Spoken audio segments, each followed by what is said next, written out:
Yusef, Yusef, Yusef, Yusef, Yusef. Nagsugod na ni? Okay. Title nito, mga alaala. Bali nito, Karen. 4 na taon na ang lumipas, pero alaala ko hindi pa rin kumukupas.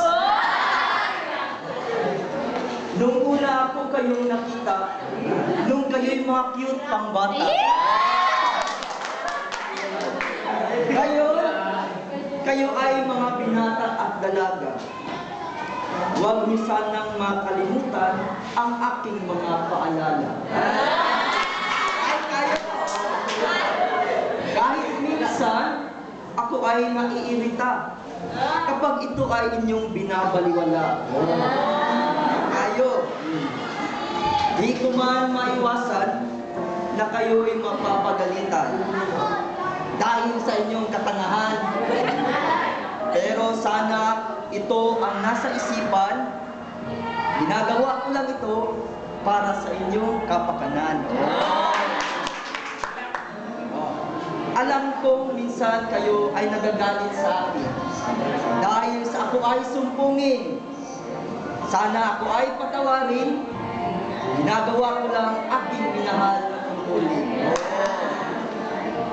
Di man natin napapansin, kakaunti na lang ang natitira sa oras natin. Sapagkat ngayong Marso, tayo ay magpapaalam sa bawat isa sa atin. Iyak na yan, awa. Ilang buwan na lang kayo ay magkokolehiyo.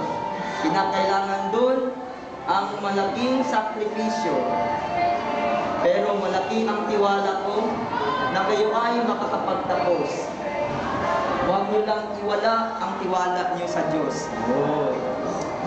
Kahit saan man kayo liparin ng iyong tadhana, sana inyong maalala ang mga aral na mahalaga na itinuro dito sa eskwela. Huwag niyong sanang kalimutan ang inyong pinagsamahan dahil ito ay mahalaga sa akin magpakailanman. Oh! Sa iyong nobela po na eh. So, pati lang. Mag-ilak tayo ng iba. Ito rin ba siya? Namun na iba magbuwag nila. May nakapag-target, sir. Ha? Actually, sir. Pag-intern.